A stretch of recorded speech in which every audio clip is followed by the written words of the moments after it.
him, he was there. It's called the Million Man March. The reason why they had to do the Million Man March, because I'm not gonna participate if you niggas not gonna get together for something. Y'all gotta just stand together one time for something, and I'll tear this bitch up till they give it to you. And nobody wasn't standing up. They all got an excuse. They all after their own bag. They ain't doing nothing for the community. Everybody doing it for selfish game. I don't want no bunch of motherfucking selfish, self-centered, entitled ass feel like they got something coming to them. No, you don't. You got to earn your keep, or you don't need to be here. So when they had the Million Man March, that was a massive alarm system alert. That means that even the dirty Moors forgot what the fuck was going on. Even they got this shit wrote down on the logs in the motherfucking Masonic lodges. And still forgot how to undo the shit. Because they can't read their own fucking code. They got half the keys. They call it broken keys, missing keys. That's because they're not doing the proper due diligence in order to get to a part to close the motherfucking shit out. If you go back and listen to my first dialogue with Todd, she said, as soon as I seen you, I said, here, close it. I'm not here. I don't want none of this shit. If my sisters can't have what's rightfully theirs, I will tear this bitch up. But we brain banging now. And I want to tear some shit up. Right? But they said it ain't necessary. All I got to do is show them motherfuckers that my feathers whoop your feds. And I said, that's all I got to do? Call me the GOAT. Label me Baphomet. Classify me coming with the Lucifer lens. But as soon as y'all figure out what all that shit means, you be like, yep. Let me get to this next question, Rod. When we die, our soul goes where? Back to the source from which it came, meaning you go before the prime. Your soul is the energy of creation. First and foremost, you can't sell your soul. That shit is some Enlil bullshit. Can't nobody buy your soul, because if they did, they can't do nothing but give it to you. Your soul only fits you. It's not a motherfucking one-size-fit-all thing. Your soul is the sum total of who you are. So that's not some shit you can barter and trade. Just like the earth. You can't sell earth. What kind of dumb shit is that? It was already here. It's gonna be here when you leave. Right? All of the chiefs know that. So when I hear somebody talking about buying land in America, I know they ain't from here. Anybody from America, that's the tribes, know that we operate by the great law. We don't follow man's law. So that's going to automatically make us an outlaw. Then you ask about Tut, about Akhenaten, ties back to the same thing. Right? So the outlaw lines are the lines of the kings and queens who was born from out of the direct royal family, and they all have an opportunity to take the test if they can develop the noble traits, the noble character. Right? That's what Noble Drew Ali name is telling you. Who is Michelle? Because people are asking about Michelle. If Obama was a clone of Akhenaten, is Michelle Queen Ty?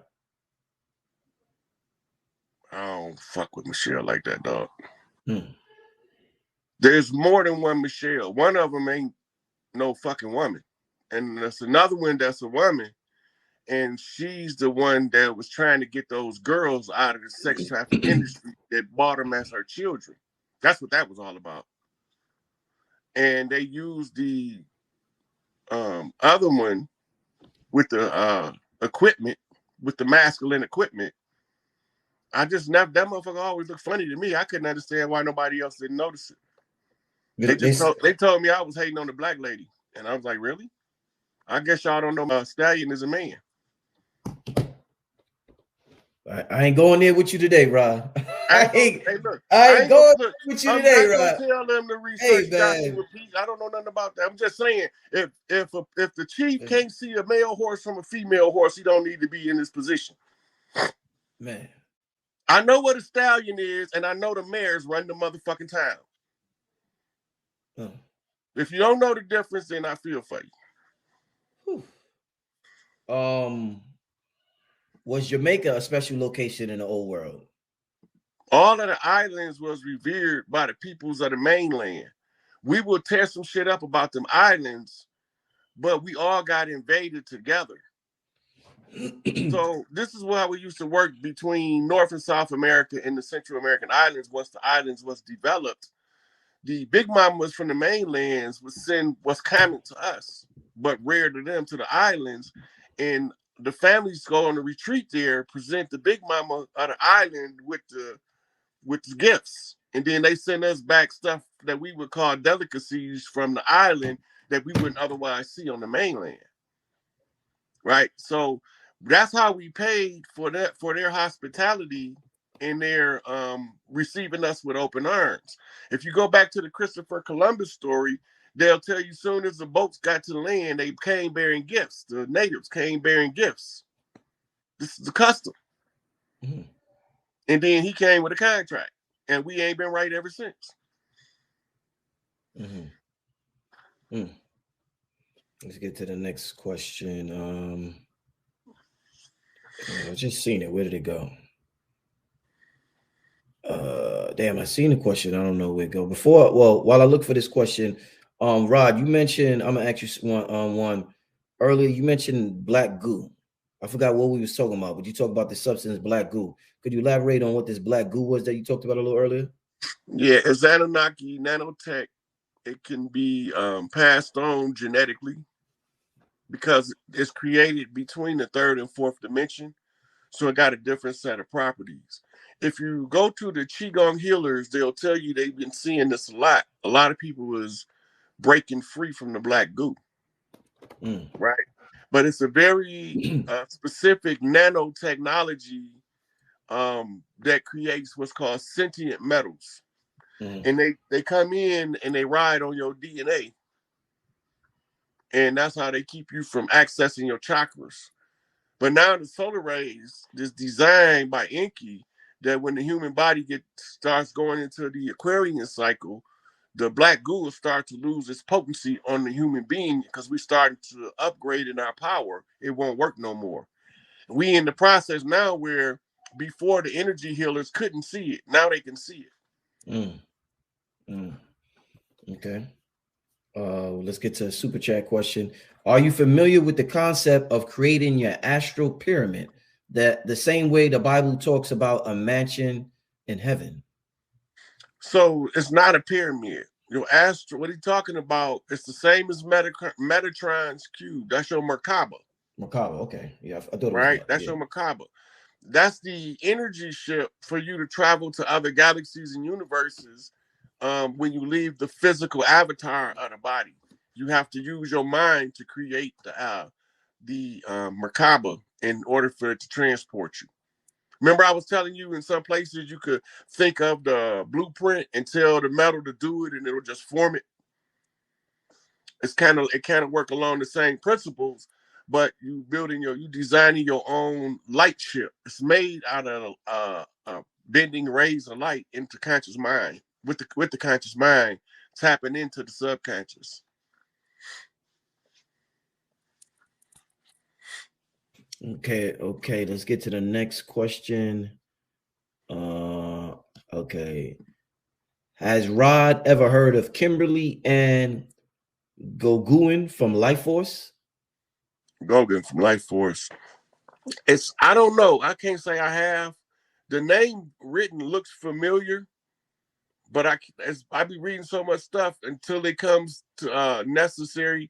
Like 2 days from now, I might remember clearly who she is. I mean, it had been a while since I accessed that information, but consciously off the top of my head, I don't know who she is, but the name looks familiar. Okay. Can you talk about the Serpent Mounds in Ohio? They ain't just in Ohio. Those Serpent Mounds are sacred centers of energy to harness certain spiritual essence by the clans whose blood sink to those mounds.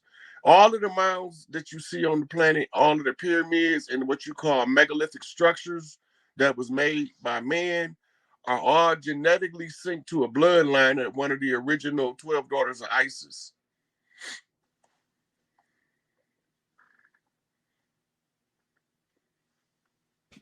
Okay. Let's get to the next question. What is your take on Rashad Jamal? That's divine insight. Reincarnated Jean Baptiste Dusable. No, not Dusable. He was Tucson Overture. And the reason he locked up is because they playing out the Haitian Revolutionary Conjure in reverse, and he's a critical piece. So if you go back and read the Haitian Revolutionary Conjure and you overlay his life with Tucson, you understand why they had to lock him up before they release him. It's because you have to close it the same way you opened it. That's because everything is in cycles. So you got to wait until the alignment of the stars and the energy of the earth meet to a certain position to exit. So when you leaving out, you see the mirror of what you saw going in. It's called a turnaround. So in order for him to get the turnaround, he got to go through this shit, bullshit, made up ass shit, until they start doing certain energy moving exercises in IAT.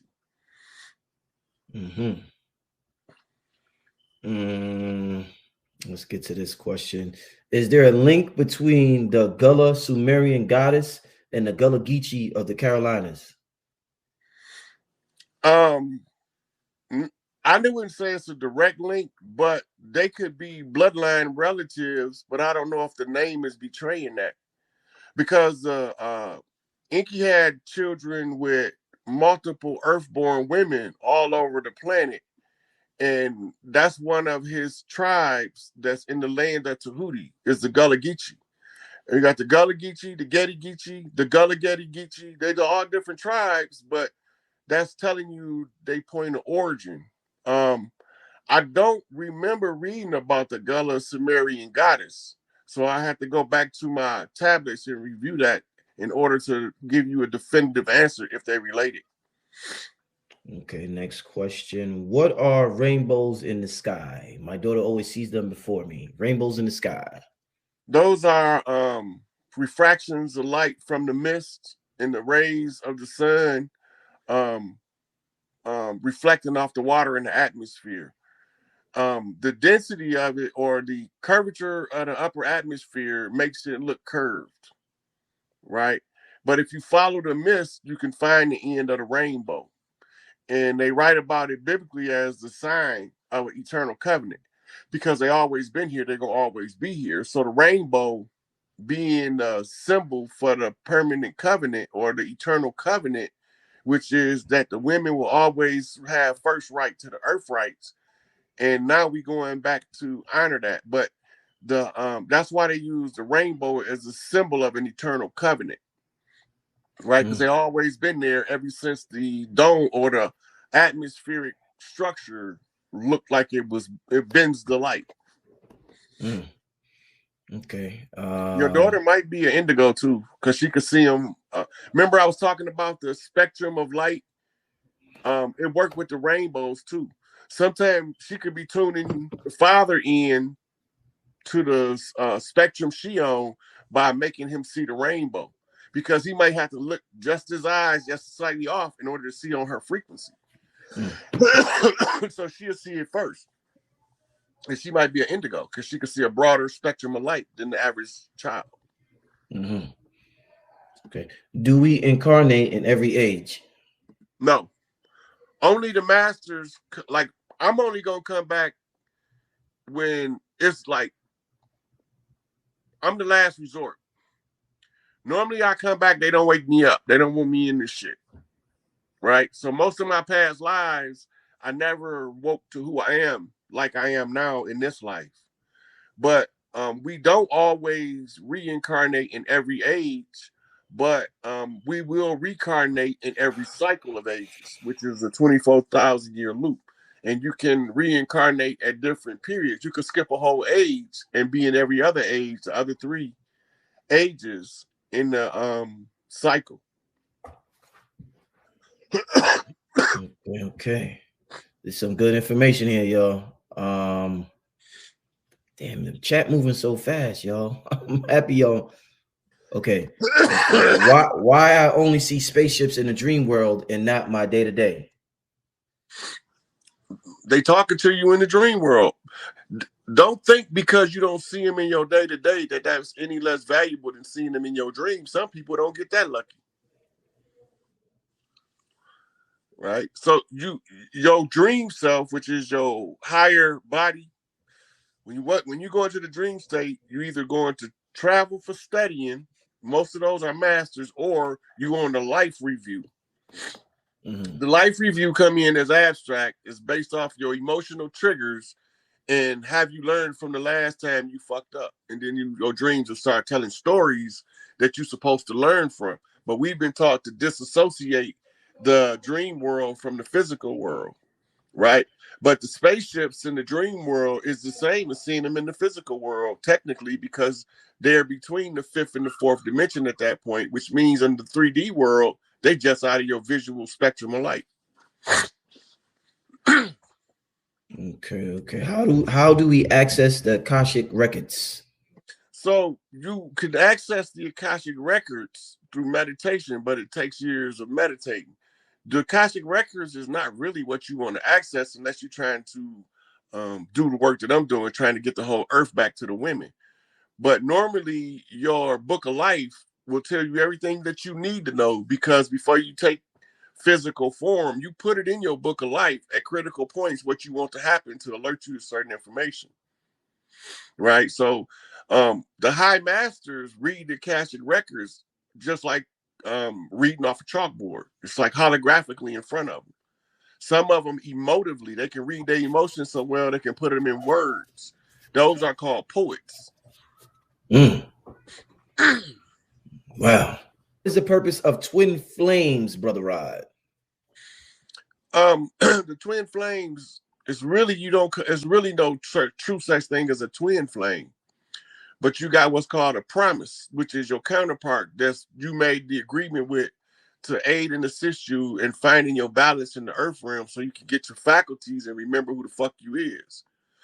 The twin flame drama has been, with the so-called woke movement, drawn completely out of proportion, highly distorted, and it also causes people to neglect their shadow work because they're looking for somebody else called a twin flame to come do it for them.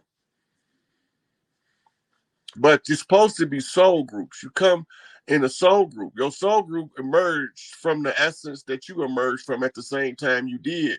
It's like giving birth to twins, but only through different people on different parts of the planet. Or they could be in the same part of the planet, but you might not meet them for years to come. So when you feel that draw to them, that's why they call it the twin flame. It's like a mirror flip. Okay.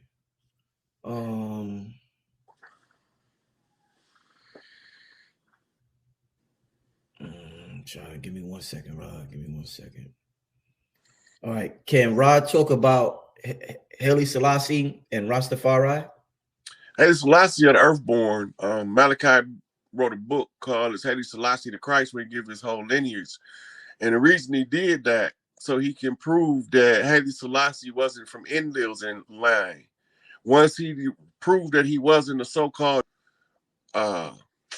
then I knew he was an Earthborn.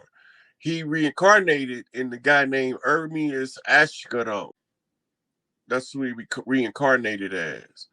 The Rastafari was the name the Rastas gave him, but he didn't refer to himself as Rastafari. But that was his original name before he ascended the emperor seat over Ethiopia. His name was Rastafari. But Haile Selassie became his name after the name change. And the reason why the Rastas focused on Haile Selassie, because they knew that he would be instrumental. Okay, so you're looking at the elders in the hills of Jamaica, and they talking to nature, and nature is talking back to them. They reading this play written by Marcus Garvey about the last king being crowned in Africa, right? And that's the king of heaven and earth, which there has never been one before. So when they see Haile Selassie, he wasn't crowned as king. He was crowned as emperor. That's a whole different person from the prophecy they extracted from the translation of the play using, but they knew that somewhere over there in the Abzu, somebody would emerge at the close of the age to fix this shit, and that Haile Selassie had what you call it, transmuted his energy from the Rastafari to Haile Selassie, right? King of King, Lord of Lords, conquering lion of the tribe of Judah. But he ain't no, so they telling us that he's gonna be instrumental and critical at the close of the age in order to close out everything and see clearly what's to take place. And for those who don't know, Hermes Ashkenaz, Hermes is the same as saying Hermes in Greek, right? And that's another name for Tahuti. Mm-hmm. And Ashkenaz, I forgot what that means. I used to know what it means. But that, for the ones in on the West Coast, they know him to be Nipsey Hussle.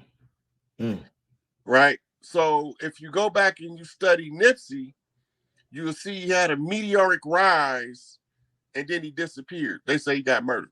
Right. Right? That's the sign of a master that can, the phoenix, where he can burn in his own ashes and rise from them. It's the same with Tupac, Biggie, Eazy-E. They all followed the same pattern of the rise of the phoenix.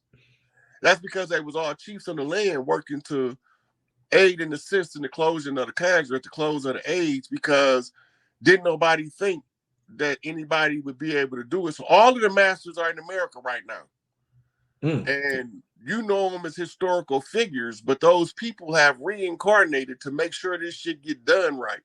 They wanted to see what do it look like when the shit get closed the right way. So they told them I was coming, and they all said I gotta be there, including the dirty ones.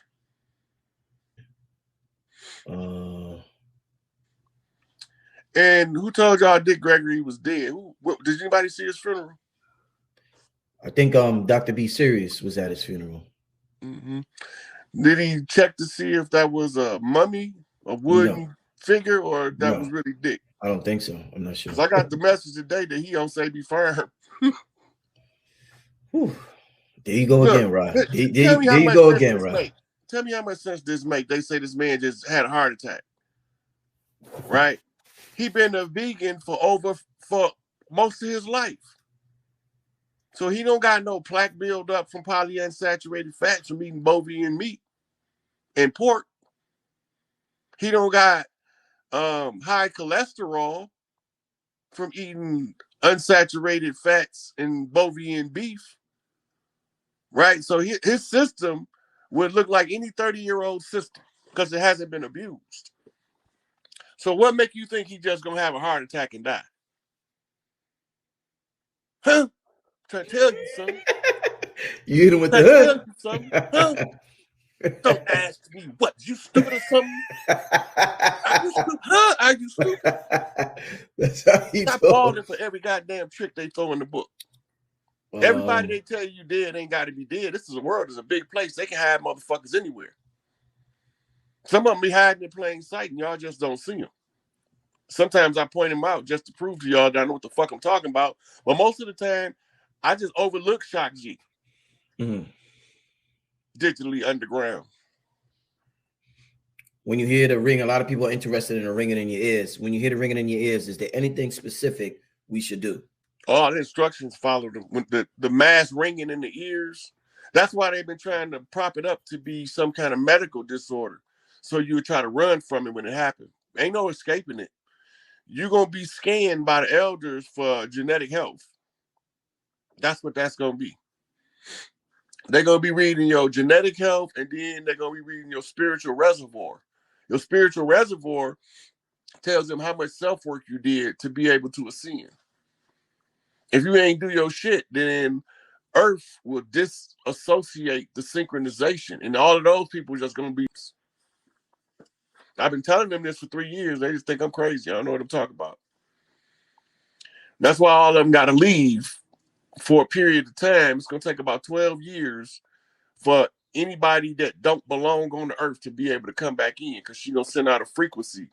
They going to tell you that it's a banshee screaming. We ain't going to hear it. But it's going to be so loud, they're going to be bleeding out their eyes, bleeding out their ears, and they're going to say it sounds like a banshee screaming. We're not going to hear it, though, because we sink to the earth. And that's the only thing they're going to be able to, because that's the only thing where it's recorded where they'll know. Rip up the stomachs and wombs of their women and crush their infants' heads against the wall in order to annihilate forever their execrable race. That when the same cannot be done openly, I will secretly use the poison cup, the strangling cord, the steel of the poignard, which is it's like a dagger, or the leaden bullet, regardless of the honor, rank, dignity, or authority of the person or persons, whatever may be their condition in life, either public or private, as I at any time may be directed to do so by an agent of the Pope or superior of the Brotherhood of the Holy Faith of the Society of Jesus. Now, the Pope issue was known as, it's hard to read on here, but it's the most violent, bloody oath for the papacy. Now, a lot of it might seem like, when you read the body of it, it might seem, because of the wording back then was drastically different, and the F sometimes looked like an S. Okay. Right. But when you zoom in to that marquee paragraph right there. All right. So this is the papal's most wicked and bloody oath of secrecy. And then right here in the headline, it says, for the murdering of kings, princes, and slaying of people. I can't even read it on here. Yeah. But this is the oath, and so the marquee statement is the application of the white man's burden. So Rudyard Kipling was a poet, and he wrote this to explain what the white man's burden was in relation to the organic peoples of the land that they call the infidels and the peasants and the goyim.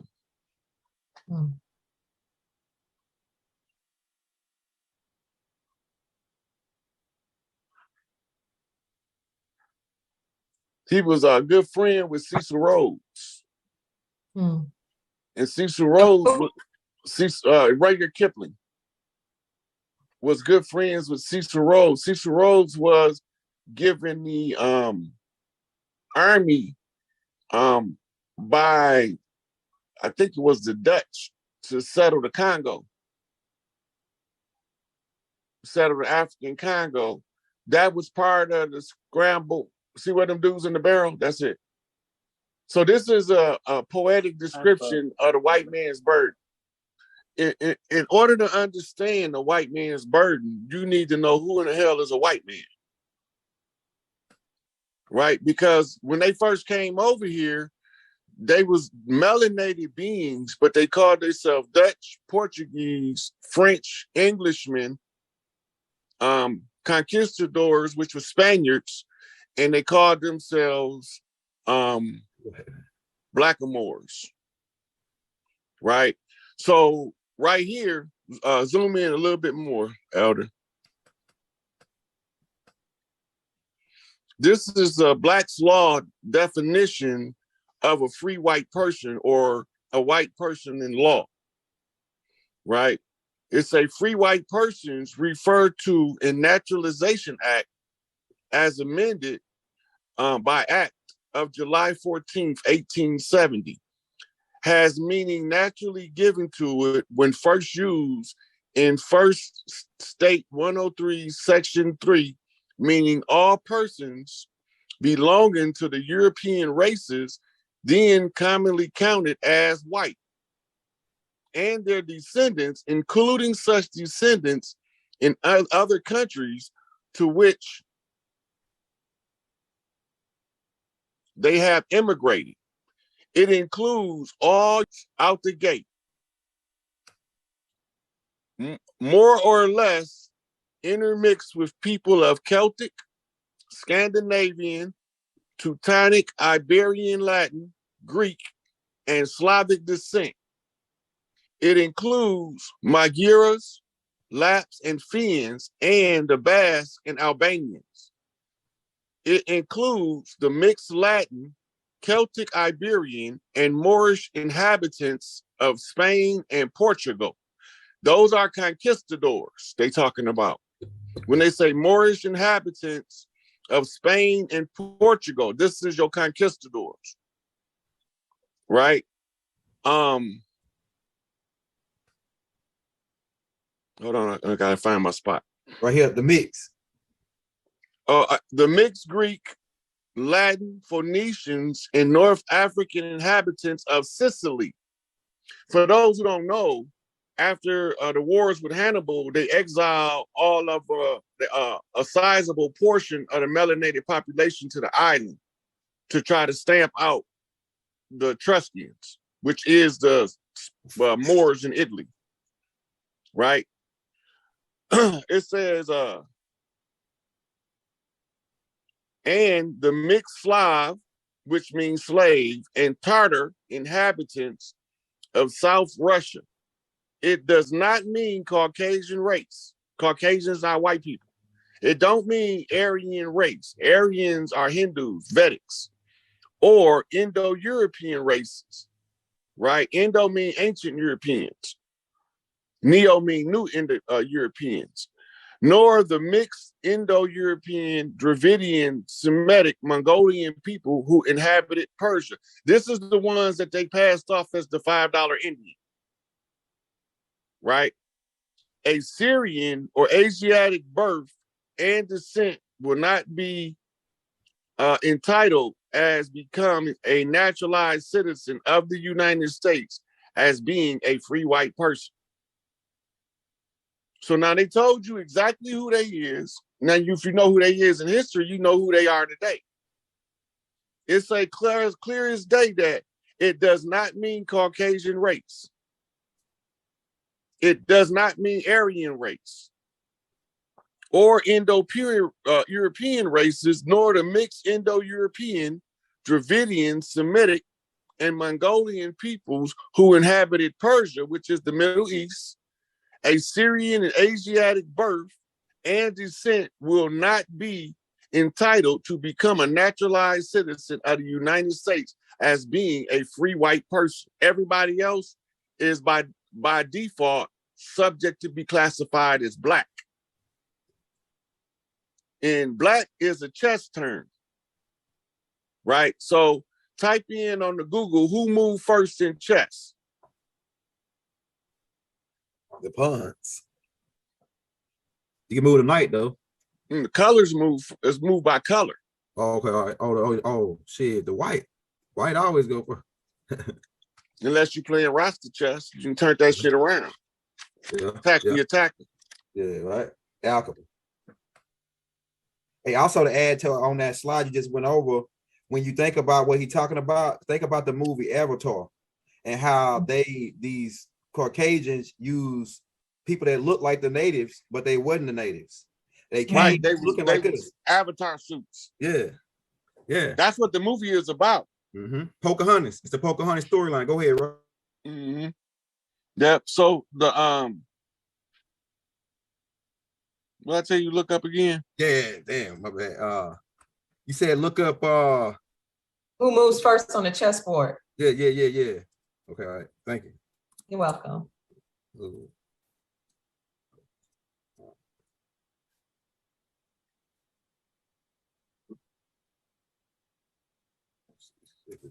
Glasses on, though.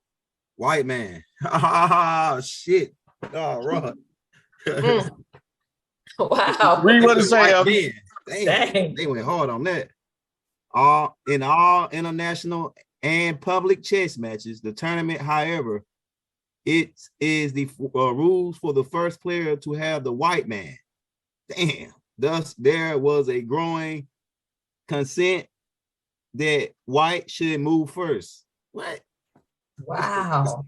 That's Okay, crazy. now look, type in Moors and say Moors playing chess. This they game. Mm. They figured we would never learn how to play chess on their level. They got me fucked up. My children to are all images. chess champions. Go ahead. See them? Yeah. Mm.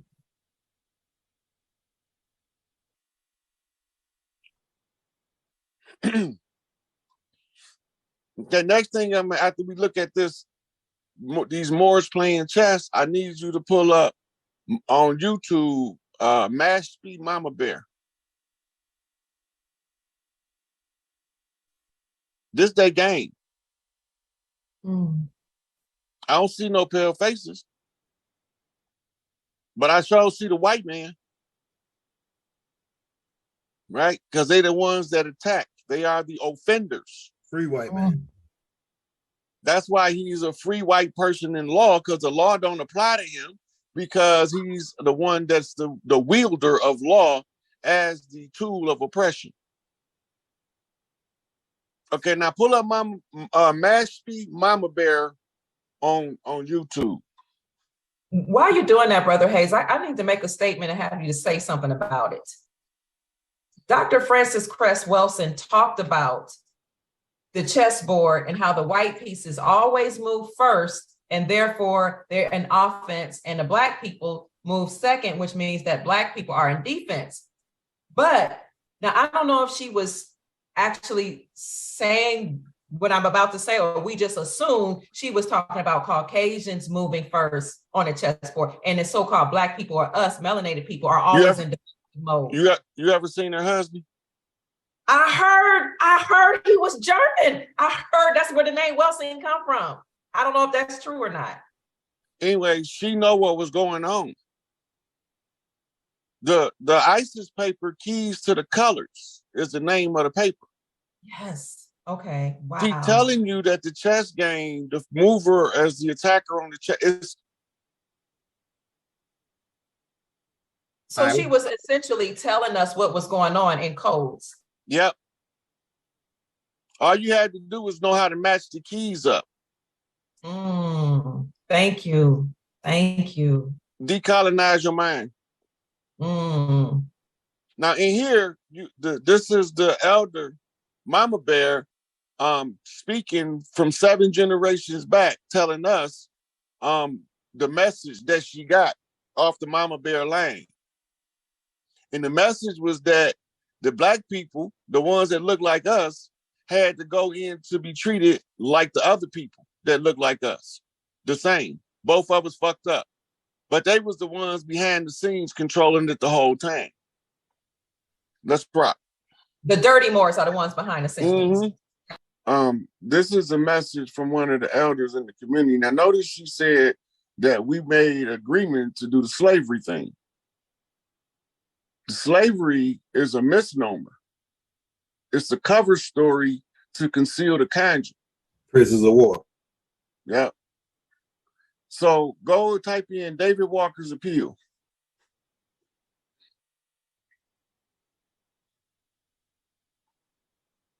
You said we, as in the indigenous or the organic people of the land, agreed to slavery? I'm gonna explain to you in 1 second. Okay. Yeah, Africans that were brought over here. Okay. No, it wasn't Africans. It was organic people already over here. Yeah, prisoners of war. Hey, Rob, what you want me to read on this one? Pull up the book cover. I want to show them what book to get for what I'm about to talk about.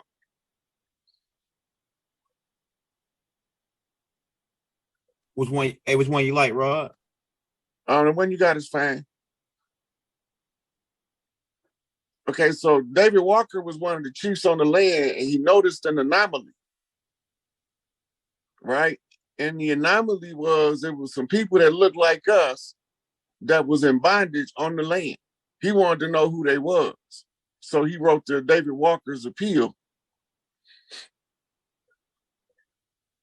This was the first of the chiefs to launch an investigation into the different brown-skinned people over here that look like us, but wasn't us. That's what this is all about. This is the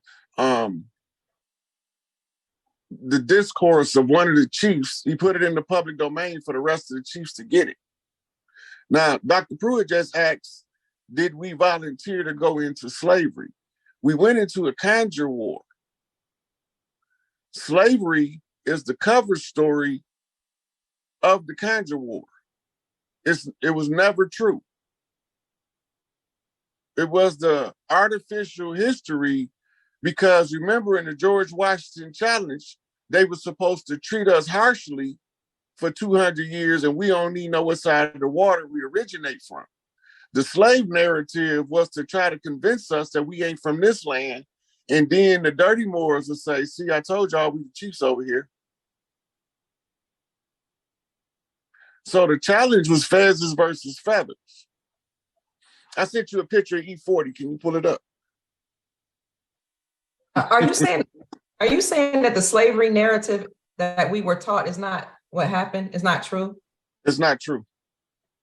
It's a cover story. I've been saying for the longest time that if we actually do our own history according to our family's lineage, most of us, if not all of us, will learn that chattel slavery, as we were told, did not happen. That's absolutely correct. They took mama name, Big Mama House became the Big House. Yeah, I got one of their fezzes too, bro. I gotta add to that collection. You know what I'm saying? Them clowns that know about the mounds. You know what I'm talking about? You see E40, right? Yeah, come ahead, go ahead. Oh, yeah. Okay, now notice his fez is to the right. Right? Where's his tassel? It's to the right, ain't it? Mm-hmm.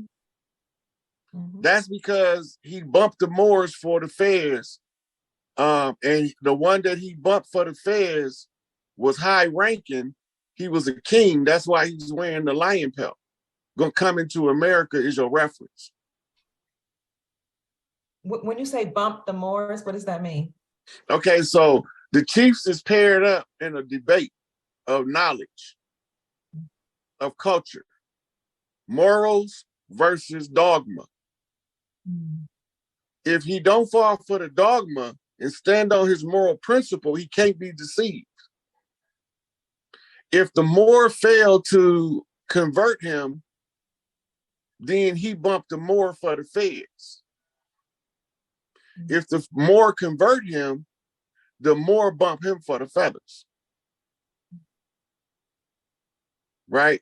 So the rule was for him to be exposed at a high level, he would have to do what's called peacekeeper duties in the community.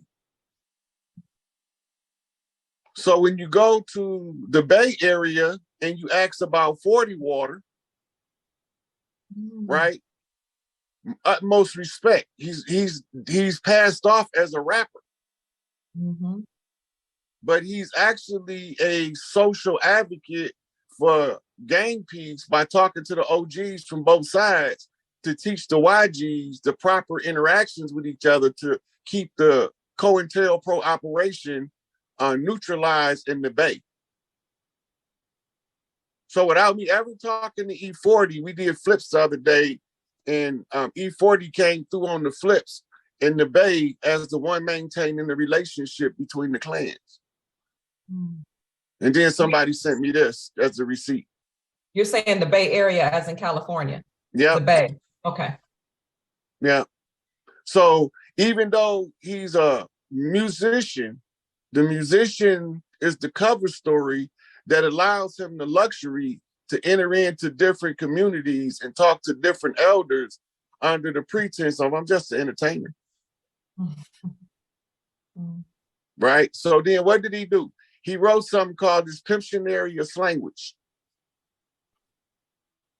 That's so that the people that's not from the Bay in the area can get exposed to the lingo.